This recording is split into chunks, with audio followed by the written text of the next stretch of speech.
पूछो, किसी को कुछ पूछना है तो।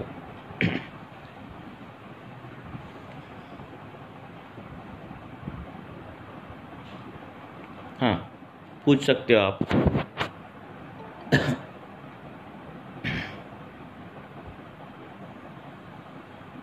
सर। पूछो।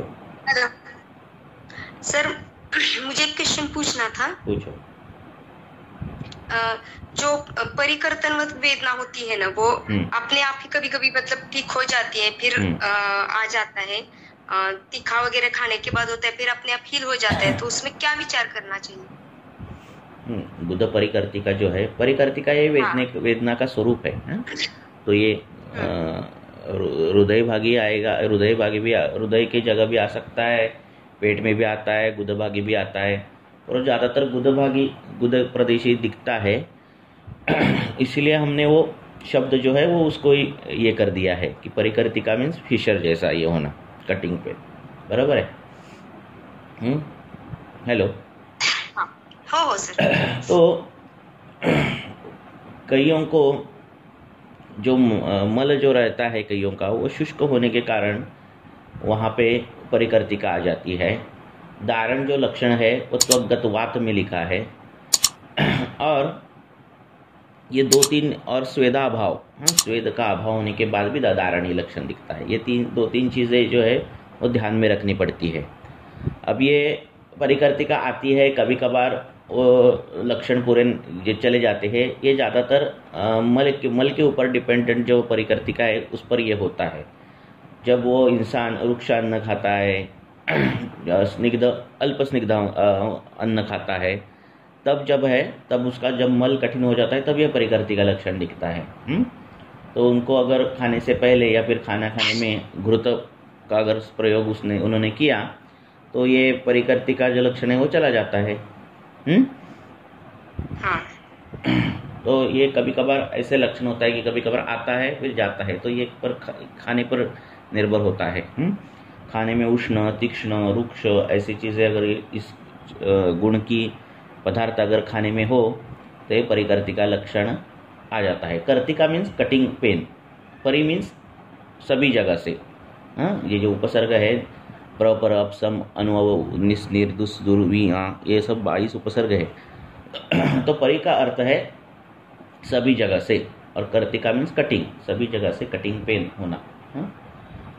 अभितः, परितः ऐसे शब्द आते हैं। ठीक है।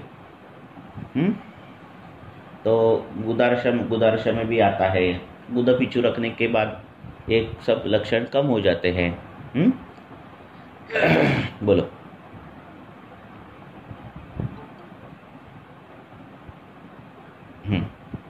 और किसको पूछना है क्या? जो गुदौष्ठ है, ये जो ओष्ठ है, ये 3 ओष्ठ रहते हैं। एक गुदौष्ठ रहता है, एक मुखोष्ठ ओष्ठ रहता है, और एक भगोष्ठ रहता है। ऐसे 3 ओष्ठ रहते हैं। और ये तीनों ओष्ठों में अगर रुक्षता आ गई या फिर उष्ण तीक्ष्ण गुण पित्त का बढ़ गया तो क्रैक पड़ जाते हैं। तो ये हम जो ओठों को मॉइस्चराइज़र लगाते हैं ना, ठंडी पड़ गई तो पहले ओठ जो है वो फट जाते हैं, है ना। तो इनमें जो पित्त का गुण है, पित्त के गुण है या फिर उष्ण गुण है, रुक्ष गुण है, इसका जो है वो पिक्चराइजेशन जल्दी दिखता है। ओष्ठ जो है वो उषदाहनी ऐसे धातु से बना है। तो अगर हमने तीखा खाना खाया तो पहले हमें जो जलन महसूस होती है, वो गुदौष्ठ में जलन महसूस होती है। अगर पित्त जो रोग ऐसा कुछ संप्राप्ति हो गई तो भगोष्ठ में जलन महसूस होती है ना। अगर आम्ल पित्त की हिस्ट्री है, ऐसा कुछ है, या फिर गर्मी में आप प्रवास कर रहे हैं तो जो मुखोष्ठ है वहाँ गर्मी महसूस होती है। तो ओष्ठ जो है वो मेद रक्त मांस से बनता है, और ये क्या बोलते हैं, लास्ट ओपनिंग है, last part of the opening है। तो वहाँ लास्ट तक वो दोष जाते हैं और वहाँ रुक जाते हैं। तो इसलिए उधर जो लक्षण है वो पहले महसूस होता है। तो परिकर्ती का भी वैसे ही है। मल कितना भी कठिन हो, वो आंत्र में वो घिसता है तब कुछ होता नहीं, पर वो गुदाओष्ठ पर जब घिसता है तो वो महसूस होता है, वो फट जाते हैं। ठीक है। और तो ये ओष्ठ जो है, तो इसको कभी भी ये धारण जो है वो ये करने के लिए घृत ही अच्छा रहता है। उसकी रचना और ये सब देखा तो घृत अच्छा रहता है। तो इसलिए आप अगर आपके मुखोष्ठ जो लिप्स है वो क्रैक हो गए तो आपने अगर घृत लगाया तो अच्छे हील हो जाते हैं। गुद में भी परिकर्तिका है और ऐसा है तो आपने अगर घृत का पिचू रखा या फिर घृत लगाया तो वहाँ का दाह दारण ये सब झट से कम हो जाता है, तेल से कंपेयर करके। वैसे ही भगोष्ठ भी है। तो ऐसा है। ठीक है, आगे।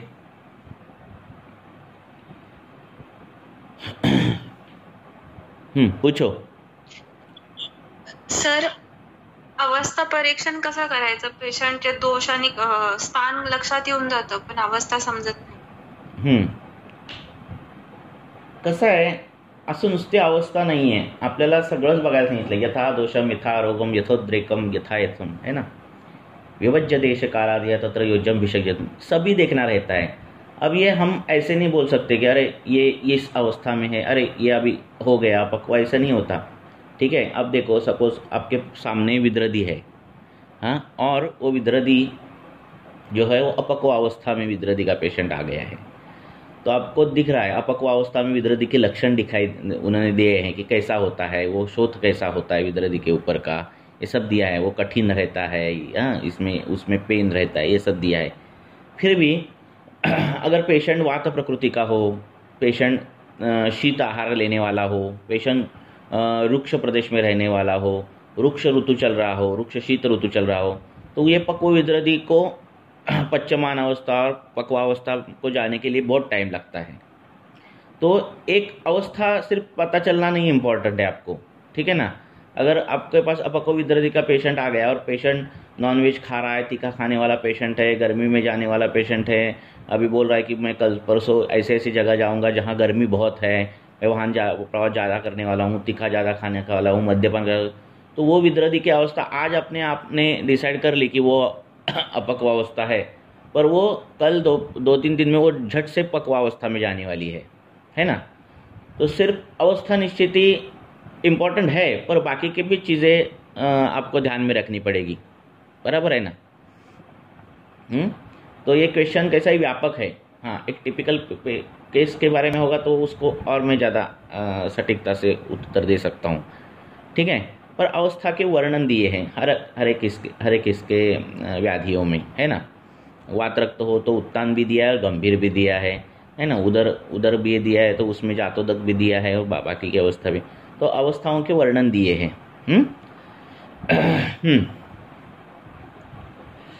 ठीक है। आज जरा गला मेरा खराब है। बोलो, और कुछ है क्या प्रश्न? आपको एग्जैक्ट और क्या पूछना है? आपने अभी पूछा जो क्वेश्चन। सर, तेच की पेशंट आला, आपण हिस्ट्री टेकिंग घेतो त्यावेळी दोष ओळखता यायला पाहिजे, येणार ते ऑटोमॅटिक कळलं, पण त्यानंतर बोला, अवस्थाच ओळखता येत नाही की दोषांचं पाचन करायचंय का नाही। कारण की आपण विचारलं की ट्रीटमेंट आता स्टार्ट करायची आहे, तर एक जनरली सगळे सांगतात की आधी दोषांचं पाचन करा आणि त्यानंतर मग निरामावस्था आल्यानंतर ज्यादातर प्रायः हमारे पास जो रुग्ण आने वाले रहते हैं वो आमजी रहते हैं, क्योंकि कौन लंघन करके नहीं आता, कौन कषाय कटु सेवन करके तिक्त रस सेवन करके नहीं आने वाला, है ना। तो श्रोतोरोध बलभ्रंश ये जो आम के लक्षण है उस दोष पर उस व्याधि पर अगर चिपकाए तो हमें साम के लक्षण दिखते हैं सभी। तो ऐसे अगर लक्षण आपको दिख रहे हैं तो पाचन करना ही है, ठीक है ना। पाचन क्यों करना है? क्योंकि ये आम है ना, अग्नि पर आमने भस्मना अग्नो छन्ने अन्न विपच्यते, ऐसा अंगारा है और उस पर राख पड़ी है और आप दवाई दे रहे हो, काम होगा क्या? नहीं होगा। आपको क्या करना है, वो जो ऊपर भस्म जो लगा है, राख जो लगी है, उसको पहले निकालना है ना।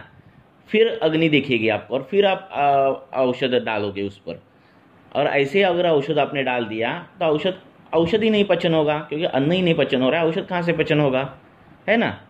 एक एक गूगल की गोलियां पेशेंट मलभाग से वैसे की गोली निकालने वाले पेशेंट है कि गोली ऐसी गिर जाती है, योगराज गूगल ऐसे गिर गया, क्या फायदा है ना। इसीलिए पाचन करना है हमें, बराबर है ना। हाँ, और कुछ बिगड़ता नहीं, आपको नहीं समझ में आ रहा है, अब आपने दे दिया 2 दिन का पाचन, पेशेंट बोल रहा है हाँ अभी अच्छा महसूस हो रहा है, अभी लघुता आ रही है, तो ये आपके पाचन का उपयोग है ना, आपके पाचन का ही है। तो बोला नहीं आपके दवाई से और मैं थकान महसूस हो रही है, ऐसा कुछ हो रहा है, तो आप रुक जाओ और काम कर दो व्याधि पर, है ना। पर आम के लक्षण दिए हैं, पाचन कब करना है दिया है। ये कुछ बड़े ऐसा नहीं है कि और समझ में नहीं आ रहा, ऐसा नहीं है, सिंपल चीज़ें हैं, है ना। Thank you sir. बोलो और।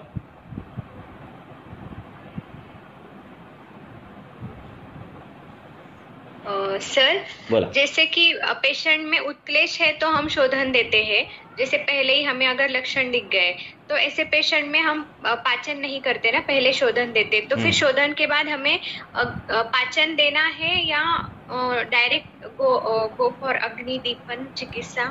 देखो उत्क्लेश कब रहेगा, जब दोष तुम्हारे कोष्ठ में रहेंगे तब उत्क्लेश दिखेगा, है ना। हाँ, जैसे सर अम्ल पित्त के पेशेंट बहुत ऐसे कि उनको भी छर्दी होती है, जैसे हम लोग है कि उनको तो ये जो सद्य वमन आप दोगे या फिर जो देगो जो वहाँ शोधन करोगे सद्य, तो वो कोष्ठ शुद्धि हो जाएगी। ठीक है ना। हाँ, आपने शाखा से कोष्ठ में दोष नहीं लाए, जो कोष्ठ में भरे भरे है पूरे वो निकाले है सिर्फ।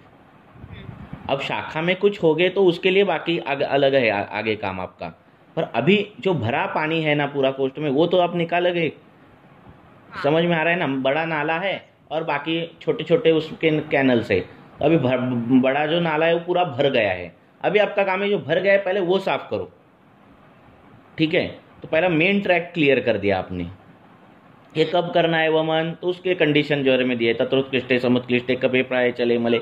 ऊपर आ रहा है वो, नीचे उसको प्रसेक आ रहा है उसका भी, वो एक उंगली डाले तो भी बच्चों में होता है ना, एक उंगली डाले तो बक्कन वो उल्टी कर देता है ना, रेडी रहता है उसका कप ऊपर आने के लिए।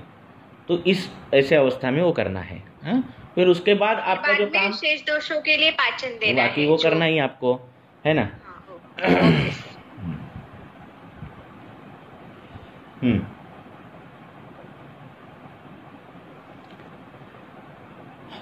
पूछो और किसी को कुछ पूछना है।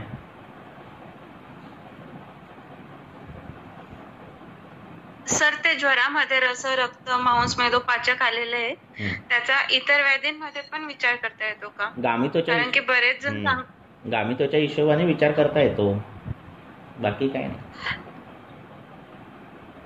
नाही। जसं की कुष्ठाचा पेशंट आला सपोज, तर त्याच्यात रक्त रस आणि मांस दृष्टी दिसून येते, तर मग त्यावेळी आपण असा विचार केला पाहिजे का की याला रसपाचक किंवा मांसपाचक दिले गेले पाहिजे?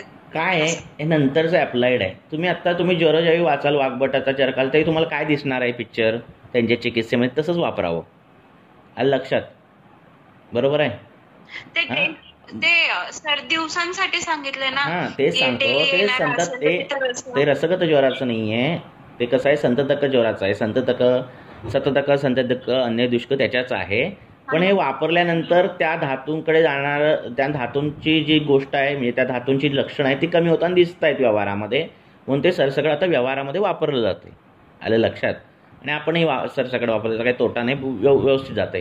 तर गामित्व या हिशोबाने वापरायचं। म्हणजे काय, तर मला रक्तावर काम करायचं आहे, तर मी रक्तासाठी जे काही माझं औषध मी द्रव्य निवडलेलं आहे आणि रक्तपाचक असं जर एकत्र दिलं तर रक्तावर चांगलं काम होतंय आणि ते व्यवहारात दिसतं। लक्ष झालं की नाही सर? फक्त म्हणजे गामित्व देण्यासाठी इतर औषधांसोबत नाही तर मग चरकांनी वाघबाटेचारांनी कुष्ठामध्ये किती सोपं पहिलंच सांगितलं असतं, तुम्ही मेदोपाचक वापरत नाही तर ते संततक ज्वरातलं वापरा, है नाही, मेदोपाचक वापरा किंवा ते वापरा ना, तशी कॉम्बिनेशन्स आलेली आहेत, म्हणजे डायरेक्ट त्याचे कॉम्बिनेशन, त्यातली औषधं आलेली असतील पण डायरेक्ट त्याचे कॉम्बिनेशन्स पण नाही आलेली आहेत, बरोबर आहे. तेव्हा आपल्याला कुष्ठ जर करायचं असेल तर वात पित्त कफज ह्यानुसार कुष्ठाचं डिवाईड करायचं, अंशांच्या कल्पनाने त्याचे गुण बघायचे आणि त्यानुसार द्रव्य सिलेक्शन करायचं. चिकित्सा क्रम त्याचा सिलेक्ट करायचा, काय करायचं आहे त्यानुसार ते चिकित्सा करायची. हे सोपं पडतंय है ना.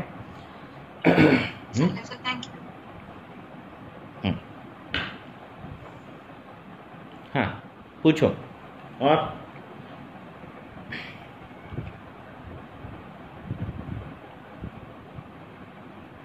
कभी भी ऐसा ये हुआ कि क्या करना है तो ग्रंथ ही पढ़ना, उस अध्याय में जो दिया है वही करना. अगर कंफ्यूज कुछ लगा, आपके सभी क्वेश्चंस जो है वो ग्रंथ में ढूंढो उसके आंसर. Hello sir. हां बोलो. 17 इयर्सची सर मुलगी आहे, 17 वर्ष, शय्यामूत्रता आहे तिला आणि वेट पण गेन आहे आणि हेतूमध्ये मग गोड खाणं, चॉकलेट वगैरे, बाकीचं मांसाहार, मोमेडियन आहे ती आहे, अव्यायामात आहे सर्व. आणि मग कृमीज प्रमाणे मी चिकित्सा दिली, तेव्हा फरक पडला त्यांना. पण परत 6 महिन्यांनी परत तीच लक्षणं वाढली, शय्यामूत्रता वगैरे सुरू झालं, जळजळ पण होते मग युरिन मध्ये आणि वेट जास्त आहे आणि कफपित्त प्रकृतीमध्ये आहे तिला, असं लक्षणं आहेत. परत म्हणजे झालं ते, ठीक झाले, परत झालं. तर मग काय विचार, गोड जे खातात मुलंच जास्त लहान गोड खातात है ना. सांगितलेलं आहे ह्याच्यामध्ये उत्तर तंत्रामध्ये की स्निग्धा एव सदा बाला घृतम शिरम निषेवते. बच्चे जो है वो घृत सेवन करते हैं या फिर मधुर सेवन ज़्यादा करते हैं और ये बार बार करते हैं और उनकी जो प्रकृति रहती है, अभी वो 17 साल की है, अभी बाल से, पर फिर भी हम बाल पकड़ेंगे उसको. तो ये बार बार मधुर सेवन करते हैं तो इनको बार बार वमन दो.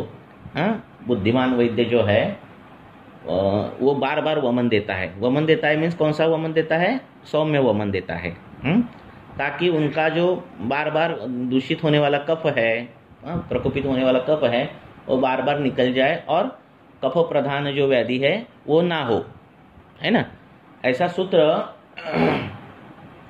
बालामय प्रतिषेध अध्याय में भी आया है और अपना जो आँखों के ये जो है अध्याय, उसमें कुकुणक जो है उसके बाद भी ये सूत्र आया है कि बच्चों में बार बार मृदु वमन देना चाहिए.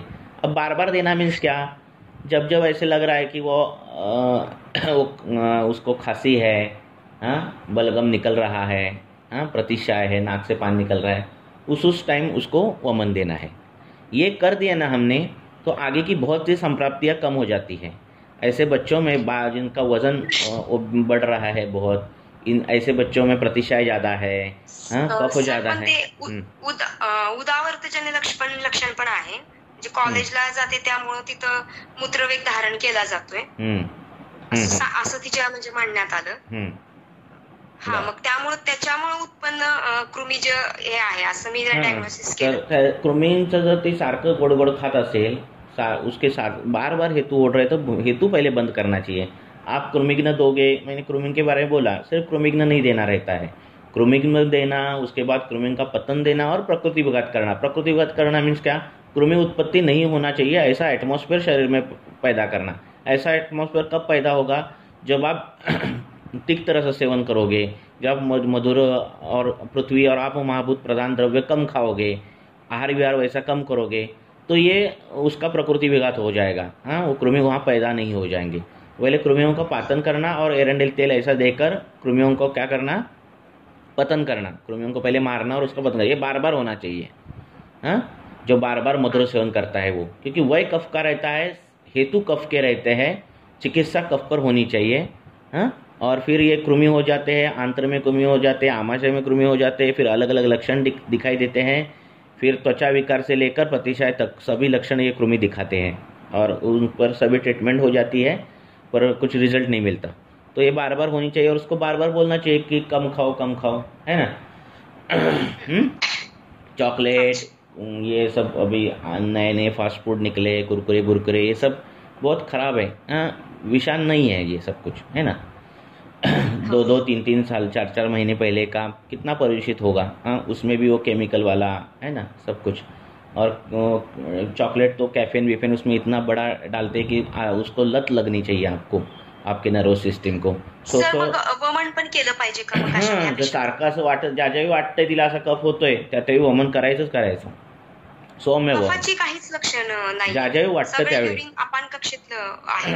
हां, मग तसं असेल तर तिचं हे करायचं, तिला कृमींचं कृमिघ्न औषध द्यायची आणि कृमींचं पतन करायचं. आणि सर विरेचन केलं तरी चालेल? नाही, विरेचन करायची काही गरज नाही, नुसती रेचना रोज देत राहिली ना, मृदू रेचन द्यायचं लहान आहे ना, आणि कृमिघ्न औषध द्यायचे. असं केलं तर कृमी पडतात, नाहीतर कृमी तिथल्या इथं मरून परत त्या आतड्यातच पडतात. थँक्यू. आणि थँक्यू सर. हे पक्वाशयातले कृमी आहे ना, पुरुष जे कृमी आहेत ना, त्याच्यात एक टिपिकल आणि लक्षण दिसतं जास्त करून, असे काळे स्पॉट दिसतात त्वचेवर, गाला, मानेच्या मागे, छातीच्या ह्याच्यावर, खांद्यावर बिंद्यावर असे. त्या डागांना काही कंडू नाही, काय नाही, काय नाही, काय नसते. आणि कृमींची चिकित्सा दिली, रेचन दिलं की दुसऱ्या दिवशी लगेच तीन चार दिवसात ते लगेच पेंट होऊन जातात. असे टिपिकल लक्षणं काही दिसतात. पुढे और सर काही लेडीज मध्ये बोला. सर काही लेडीज मध्ये आफ्टर हिस्टेक्टॉमी पण शय्यामूत्रता दिसून येते. तर अनकंट्रोल म्हणजे सकाळी वाताच्या वेळीच असतं, तर मग त्यावेळी फक्त पक्वाशयगत किंवा स्थानरिक्ततेमुळे वात वाढून शय्यामूत्रता आहे याचा विचार केला पाहिजे. कंट्रोल जाणं हे लक्षण शास्त्रामध्ये परिस्राव अशा ठिकाणी आलेलं आहे. आणि तुम्ही त्या आपानाची गती व्यवस्थित केली, आपानाचं काम आहे धरून ठेवणं, सोडणं, ते बिघडलं की ते होतंय काम. तर तुम्ही बस्त्या सुरू केल्यात की ते लक्षण कमी होऊन जातंय हिस्टेक्टॉमी नंतर आलेलं. आणि सर सेम पेशंट्स मध्ये बऱ्याच वेळा ना अंगावरती असे व्हाईट स्पॉट पण दिसतात, जसं तुम्ही आता म्हटलेत ना की पांढरे पण दिसतात आणि काळे पण दिसतात. मग सर बऱ्याच ज्या लेडीज येतात त्यावेळी म्हणजे त्या मॉडर्नला गेल्यावरती त्या सांगतात की आम्ही मल्टीव्हिटॅमिन किंवा कॅल्शियम सप्लिमेंट घेतले होते आणि मग ते स्पॉट येणं राहिलं. किंवा काही जण म्हणतात की ते फंगल मध्ये पण तुम्ही हे करू शकता, इचिंग नसेल तर. मग त्यावेळी आपण काय विचार केला पाहिजे? आपण आपला विचार करायचा, आपण आपलं कृमींची चिकित्सा दिल्यावर बरं होतंय ना, संपला विषय. कृमींची चिकित्सा केल्यावर बरं होतंय, मग नंतर सगळं खाल्लं की सगळे विटॅमिन ऍब्सॉर्ब होतात, जेवणातून सगळं मिळतंय. हम जो खाना खा रहे हैं ना, चपाती भाजी सब्जी जो भी कुछ खा रहे हैं, जो लोकल एरिया में जो ये होता है, नॉर्थ में जो वो खा रहे हैं, हम जो महाराष्ट्र में खा रहे हैं, इसमें सब कुछ सभी चीज़ें हैं आहार में, है. तो माल न्यूट्रिशन ऐसा होता ही नहीं. प्रॉब्लम हमारे एब्सॉर्प्शन में होता है, डाइजेशन में होता है. तो अग्नि आपने अच्छी कर दी तो ये सब कुछ चला जाता है ना.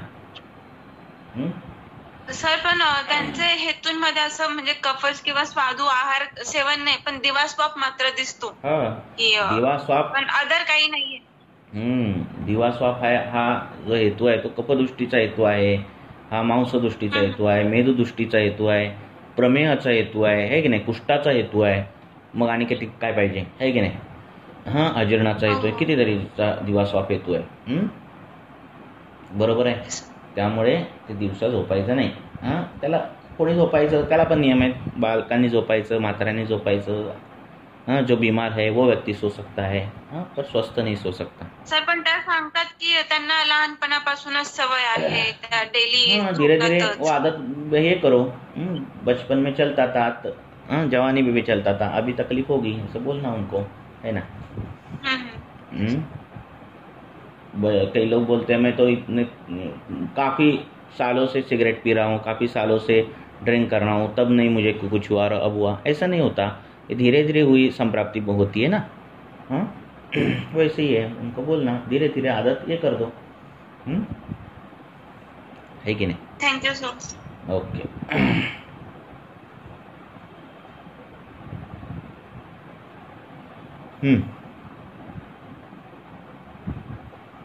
बोलो.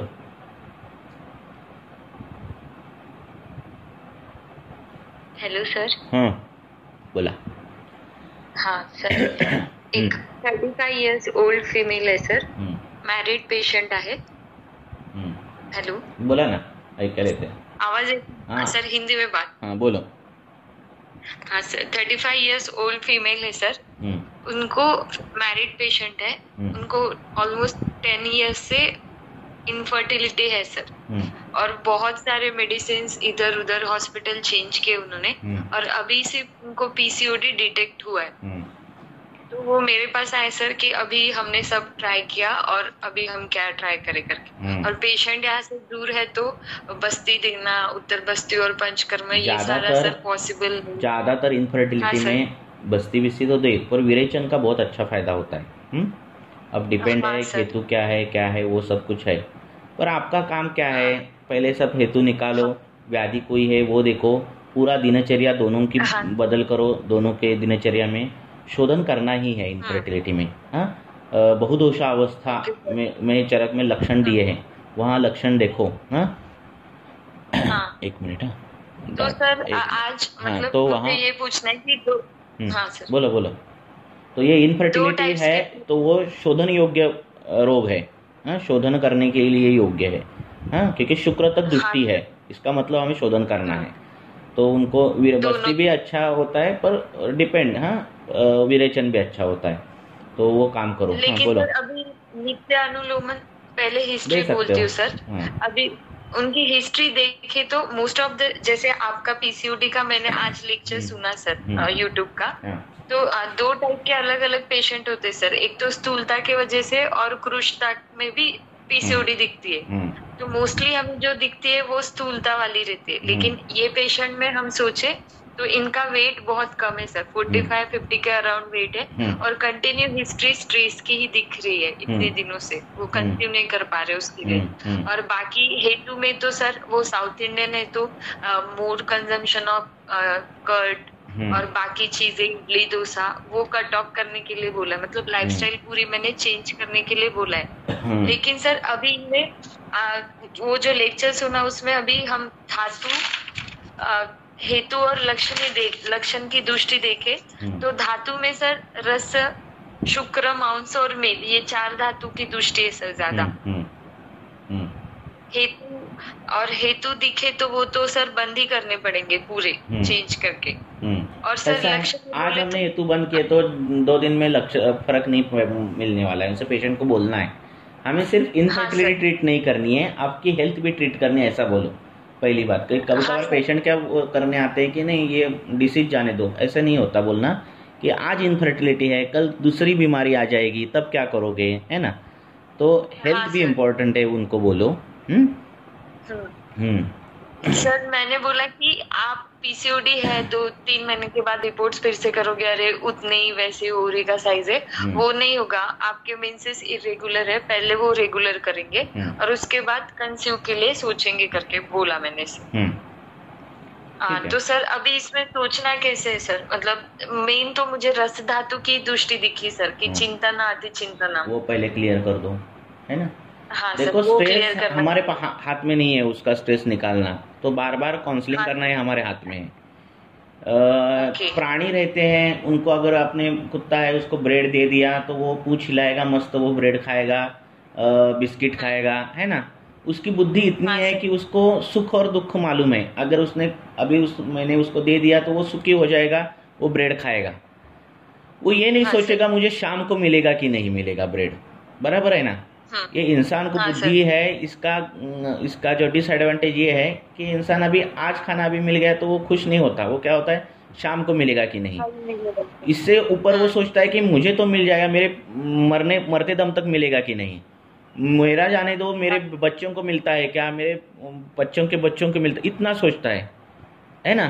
तो अभी का जो खाना खाते समय का जो आनंद है वो चला जाता है उसका, है ना. तो इतना स्ट्रेसफुल लाइफ हो गई है आजकल.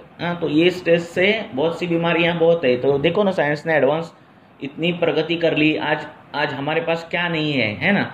वेंटिलेटर से लेकर डायलिसिस से लेकर आपके वाइटल ऑर्गन को सपोर्ट करने का वाली सभी एक्सटर्नल चीजें हैं, है ना. तो लाइफ स्पैन बढ़ गया है क्या? नहीं बढ़ गया है. तो ऐसा है. ऐसी है। तो इसीलिए ये सब चीज़ें बहुत फैक्ट अभी काम ये आती है। अभी जो इनफर्टिलिटी केसेस बढ़ गए हैं उसमें ये चिंता, ये सब चीज़ें, आहारचर्या ये बदली है, विहार बदला है। हाँ, तो हम पेशेंट को सीधा सीधा बताते हैं ऐसे ही होना, ऐसे ही करना है। देखो आप IVF करोगे एट द एज ऑफ 40, 35, 40, 42 ऐसे करोगे, फिर बच्चा होगा 42 में, क्या फ्यूचर है उसका? वो जब 12th में जाएगा तब ये 75 के हो जाएंगे। तो क्या है, तो सिर्फ बच्चा होना भी इम्पोर्टेंट नहीं है, काल के अनुसार उसका विचार भी होना चाहिए, है ना? हाँ, सही है सर। और बच्चे के हेल्थ पर भी ये है, अगर बच्चे की हेल्थ अच्छी नहीं होगी तो फायदा क्या है उसका होने का, है ना?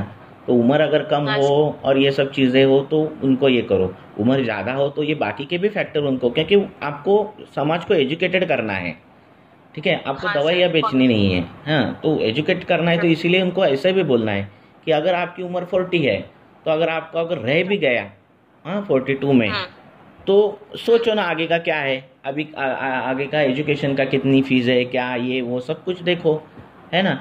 जिनको घर में खाने की नौबत, 1-2 टाइम खाने का प्रॉब्लम होता है, वो चांस लेने मीन्स ये गलत है ना। बाकी का कुछ नहीं, बच्चों पर ये है, उसका कुछ फ्यूचर नहीं है ना? इसीलिए ये बाकी की भी चीज़ें उनको बोलो, सोशली भी क्या प्रॉब्लम आ सकते हैं, है ना? क्योंकि सिर्फ फैमिली का प्रेशर रहता है, बच्चा होना चाहिए, बच्चा होना चाहिए। बाद में फैमिली थोड़ी बाकी के रिलेटिव थोड़ी ये करने वाले बच्चे को, है ना, एजुकेशन कर देने वाले नहीं रहता है। इसीलिए उनको ऐसा बोलना है। तो इससे क्या हो गया है कि लेट प्रेगनेंसी हो जाती है, फिर एबनॉर्मलिटी ज़्यादा हो जाती है बच्चों में, ये सब बढ़ गया है आजकल, है ना? हाँ सर। पहले के ज़माने में जल्दी शादियाँ होती थी, धातु परिपुष्ट होते थे, और फिर अच्छे धातु, अच्छा बीजांग अच्छा तैयार होता था, तो हेल्थ बच्चा भी हेल्दी हो जाता था, है ना? तो ऐसा हो गया है सब कुछ। तो सर अभी उनके दूर है सर वो, और आजू बाजू में कोई भी आयुर्वेदिक मेडिसिन कोई नहीं है। उन्होंने मुझे कंसल्ट किया, तो सर ज्यादा अभी काउंसलिंग तो होगी, उनकी लाइफस्टाइल भी चेंज करनी होगी। हाँ, लाइफस्टाइल चेंज करो, फिर उसके लक्षण देखो क्या क्या है और कौन सा व्याधि है, क्या क्या है क्या। हाँ सर। और कुछ भी नहीं हुआ तो क्या करना, अनुलोमन करना, और 2 टाइम खाना खाने के बाद पाचन करना उनका। हाँ सर, मतलब रसपाचक ऐसे देना कम मात्रा में, और रेचन करते रहने का, ताकि आम ना निर्माण हो दूसरे दोष। घृत अभी से स्टार्ट कर लूं, कोई दाढ़ी में या सुकुमार घृत, या सर बाद में स्टार्ट कर लूं? हाँ, उनकी कैसी प्रकृति है, वो स्थूल होंगे तो घृत मत चालू करो अभी से ही।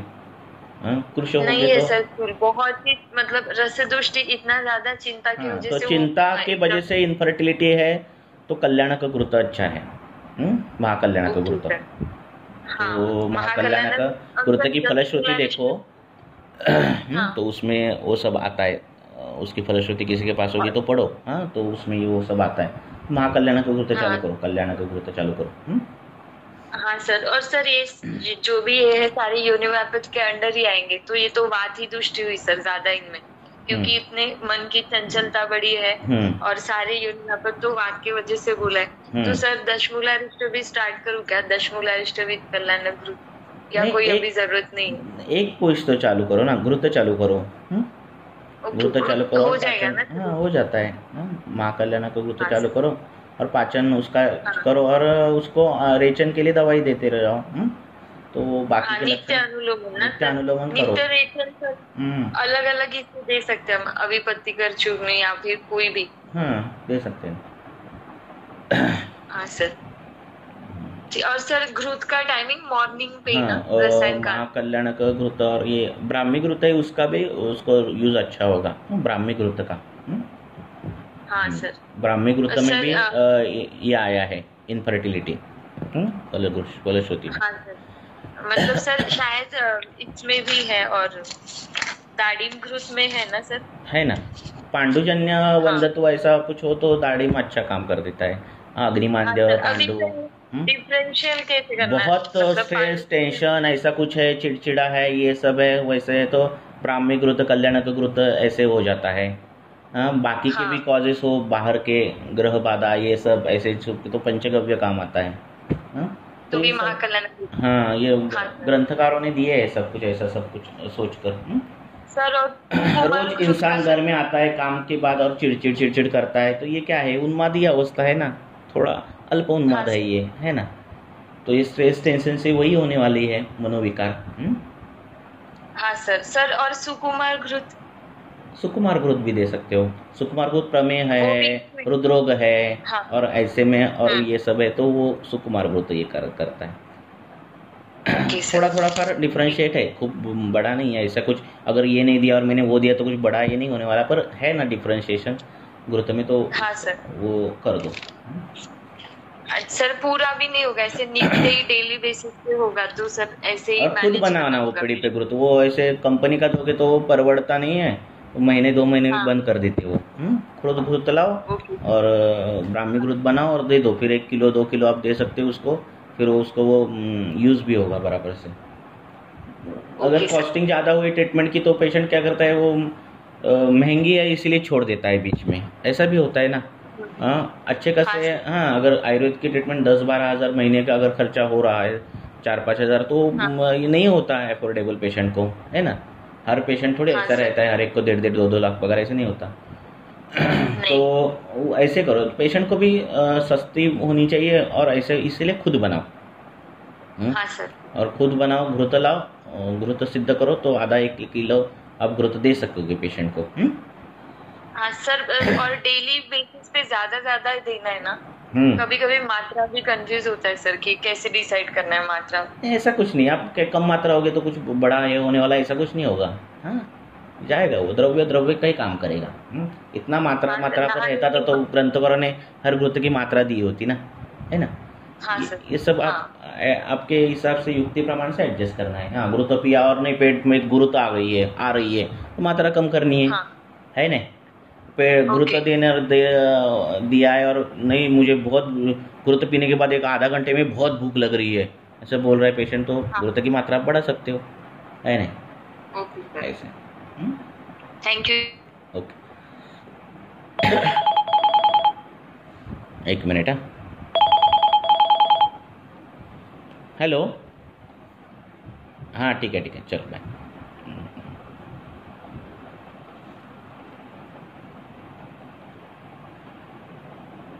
हाँ हेलो। Hello sir. सर जैसे पेशेंट हमारे पास आते हैं मूत्रकृच्छ के दाह और उनको मूत्रवेग ज्यादा बार आता है, तो उसमें जैसे गोक्षुरादि गुग्गुल बोला है, और मैंने तो एक पेशेंट को बृहत्यादि कषाय ही दिया है विद गोक्षुर, तो उसमें मुझे ये नहीं समझ में आया कि गोक्षुरादि गुग्गुल में त्रिकटु भी है तो और गुग्गुल भी है, तो थोड़ा कुछ जरूरत ही नहीं। इसके लिए मैं पूछ रही हूँ कि वो उष्णकल्प है ना थोड़ा, तो उसमें कैसे बोला है कि वो देना चाहिए उसका अधिकार। गोक्षुरादि को देखो, जब कल्प रहता है ना तो उसके इंग्रेडिएंट नहीं देखने हैं कभी भी, क्योंकि जो बहुत इंग्रेडिएंट के बाद वो कल्प जब तैयार होता है ना तो उसकी फलश्रुति हम उसके इंग्रेडिएंट देखकर थोड़ी आपको आइडिया आ जाती है, पर ऐसे नहीं आप देख सकते क्योंकि वो संयोग से उत्पन्न फलश्रुति है ना। जैसे चाय हमने पिया है ना। Hello. Hello sir, sorry for that. तो हमने अगर चाय पिया तो हमें स्वेदा दिखाई देता है ना, पर चाय में तो शर्करा है, चाय में तो दूध है, तो स्वेदा नहीं दिखना चाहिए। हमें उत्साह महसूस होता है, तो दूध तो उत्साह कारक नहीं है, दूध तो मंद गुण है ना, निद्रा जनन है, तो चाय से निद्रा जाती है। तो ऐसे नहीं है, वो संयोग है ना, तो संयोग की फलश्रुति अलग रहती है। ये उदाहरण के लिए चाय। अब रही बात मूत्रकृच्छ की, लिस्ट ऑफ ड्रग्स ग्रंथकारों ने दिए हैं। वातज मूत्रकृच्छ हो, पित्तज मूत्रकृच्छ हो, कफज मूत्रकृच्छ हो, है ना। तो वो जो द्रव्य है वो आप उसमें जो है आपके पास, उसका हर एक द्रव्य की अर्थात पढ़ाई करनी चाहिए, कौन सा द्रव्य किस पर वो द्रव्य आप दे सकते हो, है ना। दूसरी बात उन्होंने क्या दिया है, चिकित्सा उपक्रम भी दिया है। अगर वातज मूत्रकृच्छ हो तो क्या करना है, अधोनाभि तेलाभ्यंग करना है और स्वेद देना है। आपके पास बाथटब है, पेशेंट को नहीं है तो भी आप तेल लगाओ अधोनाभि और गर्म पानी से सेको, है ना।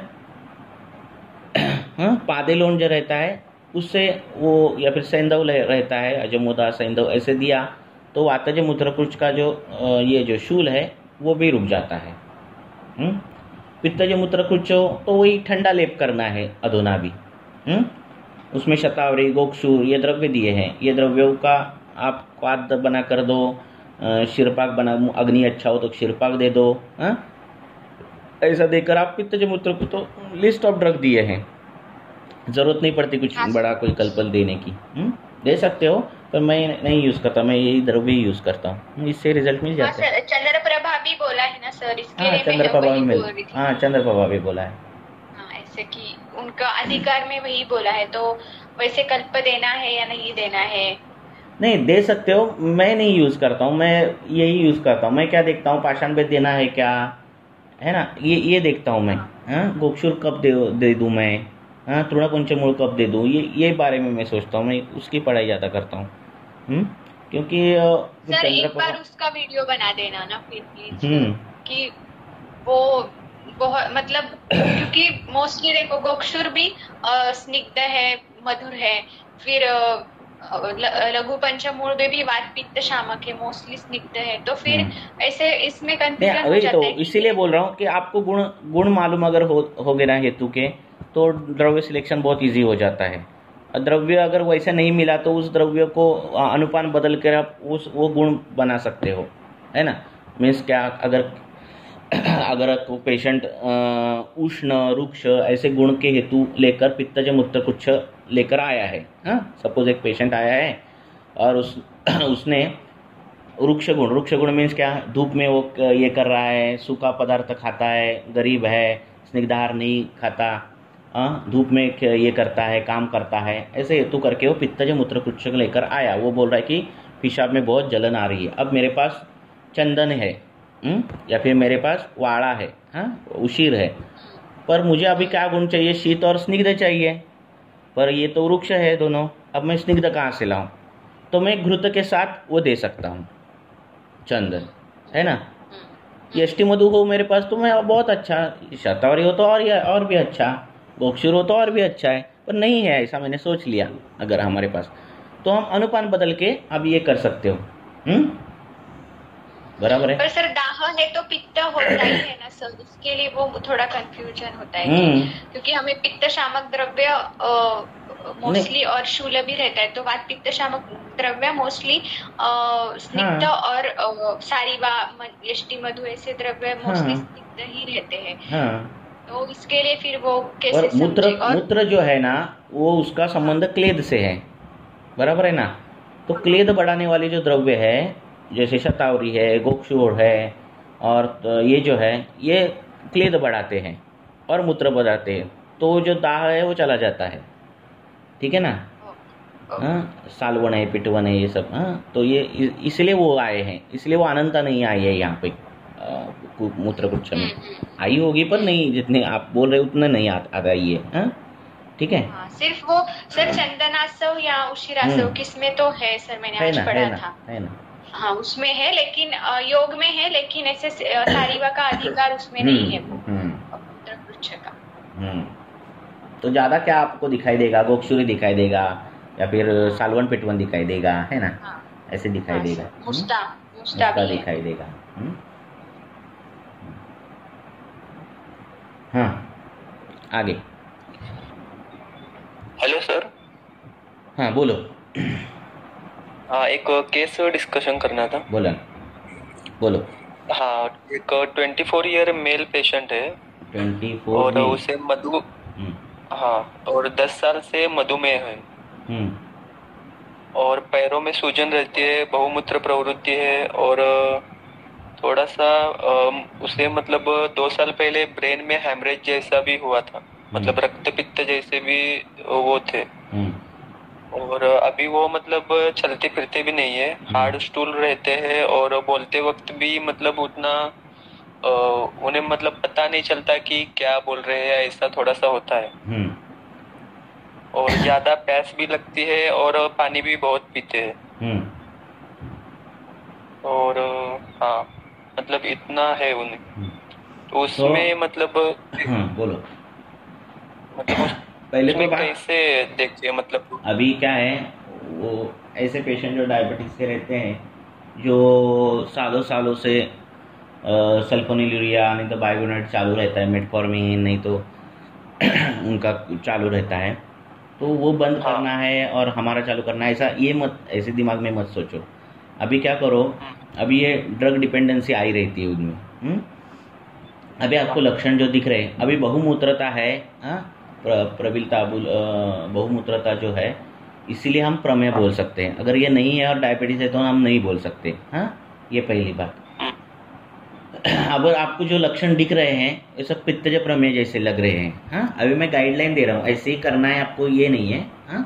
तो इसमें जो द्रव्य दिए हैं शास्त्रकारों ने, वो और अपना उशीर, लोध्र, अर्जुन, चंदन ऐसे द्रव्य दिए हैं, तो उनको क्वाथ बनाना है। मैंने कुछ दिया है, वो पहले बता दूं क्या? आपको देखो ट्रीटमेंट क्या, एक ही कल्पनी देना है, वो 15-15 दिन के बाद आएगी, आपको बदलना पड़ेगा ट्रीटमेंट, है ना।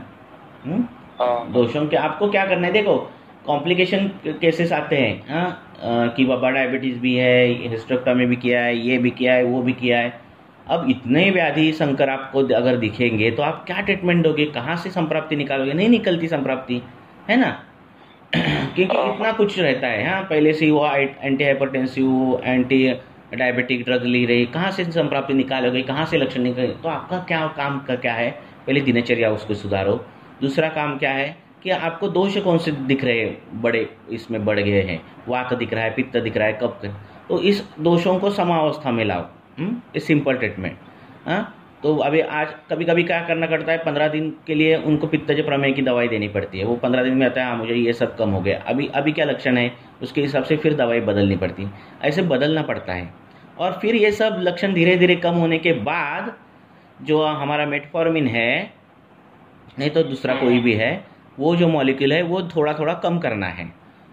ये कब, सब लक्षण चले जाने के बाद। वो दवाई पर है और ये सब हमारे लक्षण अभी चले गए, वो स्वस्थ महसूस फील कर रही है, फिर वो दवाई धीरे धीरे टेपरिंग डोज से कम करने के बाद कौन सा लक्षण दिखता है उसके हिसाब से जाओ।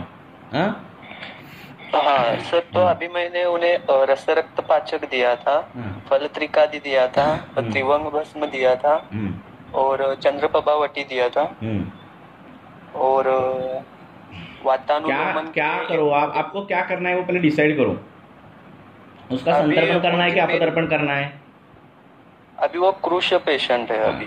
तो आपको संतर्पण करना है। ये फल त्रिकादि उसका अपतर्पण करेगा। हाँ, है ना। तो चिकित्सा पहले डिसाइड करो, आपको अपतर्पण करना है कि संतर्पण करना है, आपको पाचन करना है कि ब्रोहन करना है ना, आपके कौन से गुण पर काम करना है, ये पहले चिकित्सा की दिशा निश्चित करो। बाद में द्रव्य सिलेक्शन एक बहुत छोटी चीज़ है। आप ऐसे चंद्रकला पढ़ोगे तो आपको लगेगा ये चंद्रप्रभा इधर आनी चाहिए, ऐसी फलश्रुति आपको देखने मिलेगी, है ना। कल्प ऐसे है, जब आपको फलश्रुति पढ़ते हो तो आपको लगता है अरे ये तो आ रहा है यहाँ, ये तो यही चॉइस ऑफ मेडिसिन है, ऐसे लगता है ना, क्योंकि वो ब्रॉड स्पेक्ट्रम है सभी। ठीक है ना। तो इसीलिए तो उन्हें अभी ज्यादा प्यास लगती है और पानी भी ज्यादा पीते हैं, तो उसमें उशीर, मुष्टा, परपटक ये वो दे दो उसको। उसको उशीर दे दो, लोध्र दे दो। लोध्र इम्पोर्टेंट है। और जो पित्तज प्रमेय में आया है, और चंदन दे दो। ठीक है। और उसमें पैरों में सूजन, ये कैसे देख सकते हैं? ये सब कम हो जाता है। शोथ के बहुत कारण है, लिस्ट ऑफ कारण है। किसी भी व्याधि की ट्रीटमेंट उदर की हो या गलत हो तो भी शोथ होता है। अब ये इसमें ये कारण तो सभी में आ जाता है ना।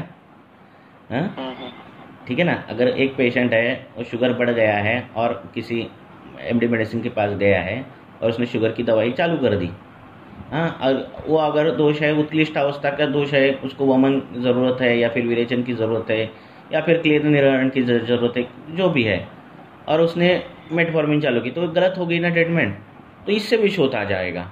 तो शोथ के लिए बहुत से कारण हैं। तो वो मेटमॉर्फिन जो है वो 10 साल से ले रहे हैं। अभी मत उसको कुछ करो। अभी मैं बोल रहा हूँ वो चालू दो, क्योंकि वो डिपेंडेंसी आ गई है शरीर में, है ना। अभी जो लक्षण है ना उसके, ये सब आप पित्तज प्रमेय की दे दोगे ना, तो वो सब पाकावस्था के लक्षण वो सब धीरे धीरे कम होते जाएंगे। फिर उसको बोलना है क्या क्या बचा है, हाँ, पहले दिनचर्या उसकी सुधारो, ये बहुत इंपॉर्टेंट है। हाँ, ठीक है ना। तो दीपन पाचन के लिए उन्हें क्या दे सकते हैं? उसको दीपन है ना, होगा ना, उसका पित्त ज्यादा है ना उसमें। हाँ। क्यों देगा? और दीपन दोगे तो और उष्णता उसकी ये हो जाएगी। और लघु संतर्पण के लिए शतावरी, गिदारी और अश्वगंधा दे सकते हैं क्या? नहीं, पहले तो आप यही करो, पहले ये लोद्र जो काढ़ा बोला मैंने वो पहले चालू करो। उसके बाद बाकी की चीजें। ठीक है। ठीक है। जो उसने पथ्यकर आहार विहार भी ले लिया तो उस आहार से भी संतर्पण हो जाता है। हाँ, तो पहले ये कर दो। उसकी पाकावस्था, पहले पित्त पर विजय मिला, ये करना है। पित्त से क्या हो जाता है, व्याधि की नेक्स्ट स्टेज में नहीं जाती व्याधि। ये कुष्ठ में दिया है। ठीक है। पित्तानुबंध वात हो तो पित्त की ट्रीटमेंट करनी है, पित्तानुबंध कब हो तो पहले पित्त की ट्रीटमेंट करनी है। हाँ, पहले पित्त को। हाँ, ठीक। Thank you sir. ओके।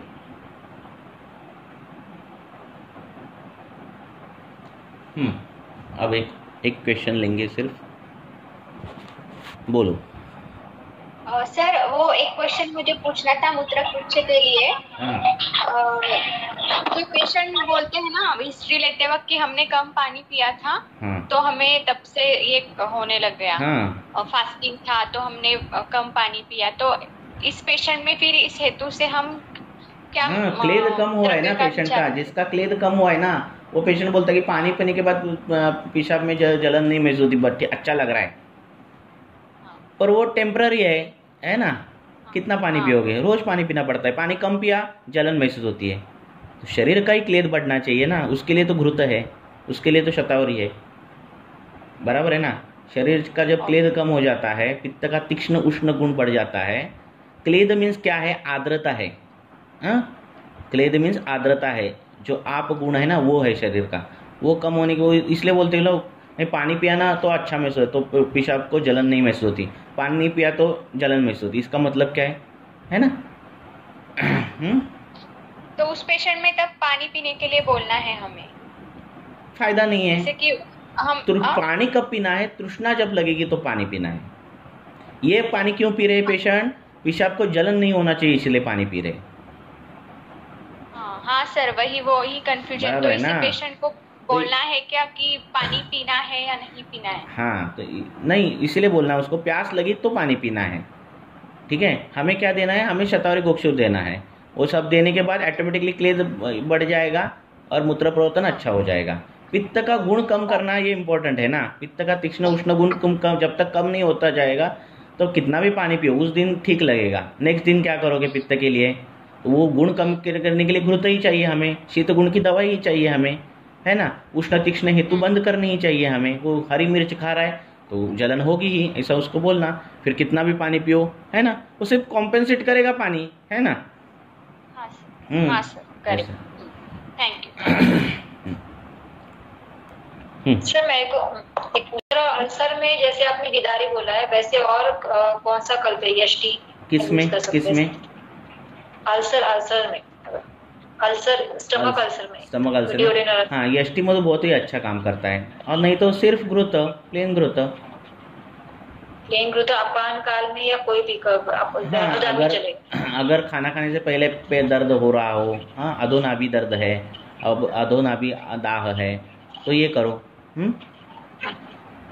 और अगर खाना खाने के बाद है तो फिर व्यानोदान। हाँ, व्यानोदान करो। Okay sir, thank you sir.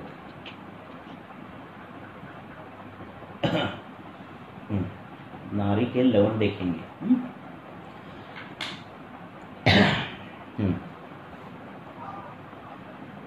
ठीक है। नमस्कार सर। हाँ बोलो सर, अभी ले सकते हैं क्या? हाँ, बोलो लास्ट, चलो आपका लास्ट क्वेश्चन। सर एक पेशेंट है, वैसे तो अभी उसको काश के लक्षण है, काश बहुत ज्यादा हो रही है। हाँ। और लेकिन उसकी पूरी हिस्ट्री मैं बता देता हूँ कि उसको अभी लक्षण यही है, सांस लेने में परेशानी हो रही है और बार बार खांसी आ रही है, और ऐसे उसको एलर्जी टाइप की जैसे धूल वगैरह में जाने पे छींकें आती हैं, आंखों से आंसू आते, नाक से पानी गिरता है, ये होते रहता है कई सालों से। उसकी फैमिली हिस्ट्री भी है, उसको माँ भी, कितने साल का है वो? प्रॉब्लम है। ये 23 ईयर का मेल पेशेंट है। हाँ, उसकी माँ को भी दिक्कत है और उसकी नानी को भी ये प्रॉब्लम थी, ये श्वास खास वाली। और भूख अच्छी है, शौच एक बार जाता है, शुष्क मल रहता है। क्या होता है? श्वास नॉर्मल है, नींद ठीक है। मल क्या है? शुष्क रहता है। टाइट जोर लगाना पड़ता है। बाकी प्यास और नींद नॉर्मल है, लेकिन 4-5 दिन से अभी काश होने के कारण नहीं ठीक से नहीं हो रही है। बाकी मूत्र वगैरह सामान्य है। इतिहास जो है उसका, ये जन्म उसका 8 माह में ही हो गया था। उसके बाद वो 2018 मतलब अभी 4 साल पहले उसको टीबी हुई थी। उसको 6 महीने ट्रीटमेंट चला था उसका। और फिर उसके बाद में ये चीज सीजनली होते रहती है, सर्दियों में खासकर और बारिश में ये एलर्जी के टाइप के सिम्टम आते रहते हैं। अभी तक कोई मेडिकेशन नहीं लेना पड़ा था, लेकिन अभी क्या हुआ फिर 2020-21 में, अभी 1-1.5 साल पहले वो काफी वेट गेन करने के लिए दूध, फल, केला और ये मशरूम वगैरह ये सारी चीजों का सेवन किया उसने, और अम्ल रस का भी उसका सेवन रहा। तो ये सब कर, लेकिन व्यायाम वगैरह करता था उस समय। ये सब उसके रहे हैं। तो हेतु में फिलहाल दिनचर्या में यही निकला कि वो सुबह जल पीना भी था और फल सेब के लिए। तो ये हेतु बहुत है ना, सब कुछ हेतु जो है वो अजीर्ण के है। उस पर आप काम करो, पहले दिनचर्या बंद करो, है ना। हाँ, सभी फैमिली में ऐसी लक्षण दिख रहे तो क्या है, सभी लोग अध्ययन करने वाले होंगे। ज्यादा खाना कईयों के फैमिली में रहता है, बहुत खाना खाना, है ना, तो ये अध्ययन हेतु रहता है ना। तो ये सब हेतु पहले बंद करो। हेतु बंद करने के बाद देखो क्या क्या लक्षण है ना। अजीर्ण की चिकित्सा करो, अग्निमांद्य की चिकित्सा करो। अभी जो उसको दिक्कत है करंट है, वो उसको खांसी बंद नहीं हो रही है। तो ये सब बंद होना चाहिए, ऐसा सिम्टोमेटिक नहीं। अभी खांसी बंद के लिए दवाई नहीं है। हेतु आज बंद करोगे तो 2-3 दिन में लगे झट से नहीं होगा। उसको बोलना, इतने सारे हेतु है तो आज आप अगर बोलोगे हेतु बंद करो तो वो महीना लगाएगा धीरे धीरे हेतु बंद करने के लिए, है ना। हाँ, तो उसको बोलना, इसको ऐसा पेपर लेना, उसको दिखाना तेरी खांसी क्यों हो रही है, मलबद्धता हो रही है, खांसी का ये भी कारण है, अजीर्ण भी खांसी का कारण है, अध्यशन खांसी का कारण है, आम खांसी का कारण है, अग्निमांद्य खांसी का कारण है, ऐसा उसको बोलना। तो हमें ये सब चीजें करनी पड़ेगी, है ना। हाँ, नहीं तो आपका काश फिर ट्यूबरक्लोसिस तक जाता है। उसकी अगर उपेक्षा की जाए काश की, तो ये राजक्षमा तक, शोष तक संप्राप्ति जाती है। पार्श्व शोष इधर तक आगे तक की ओर जाती है। ठीक है, उसको सीरियसनेस उसको बोलना। कभी कभी हृदरोग भी हो जाएगा, ये सब हो जाएगा। तो आपको क्या करना है, दिनचर्या सुधारनी है। ये है कि ये सारी चीज बता दी है, सुधार कर दिया है, लेकिन अभी उसने सुधार करना चाहिए। क्या देना चाहिए? अभी चिकित्सा में क्या देना चाहिए? अभी चिकित्सा में आप क्या दोगे, मीन्स अगर 1-2 कम औषध बताना है तो कंटकारी और अमृता, इसका अगर कॉम्बिनेशन दिया तो काश, अग्निमांद्य, अजीर्ण, ये 3-4 चीजें जो है कवर हो जाती है। अभी सो नहीं पा रहा है पेशेंट, इतनी खांसी चल रही है। तो वही बोल रहा हूँ ना। और ज्वर आ गया है उसको, अभी ज्वर भी आ गया आज रात में। हाँ, तो उसको कॉम्बिनेशन दे दो ऐसा, अमृता, रिंगणी, शुंगी होगी तो शुंगी दे दो, काकड़ शुंगी है ना, तो वो दे दो। ठीक है, हेलो, वो दे दो। और उसको बोलो लंघन करो, गर्म पानी पीना है वो करो उसको। वृक्ष स्वेद करना है, ऐसा उसको बोलो। तो कम हो जाएगी। ठीक है, ठीक है, ओके, ठीक है। ओके।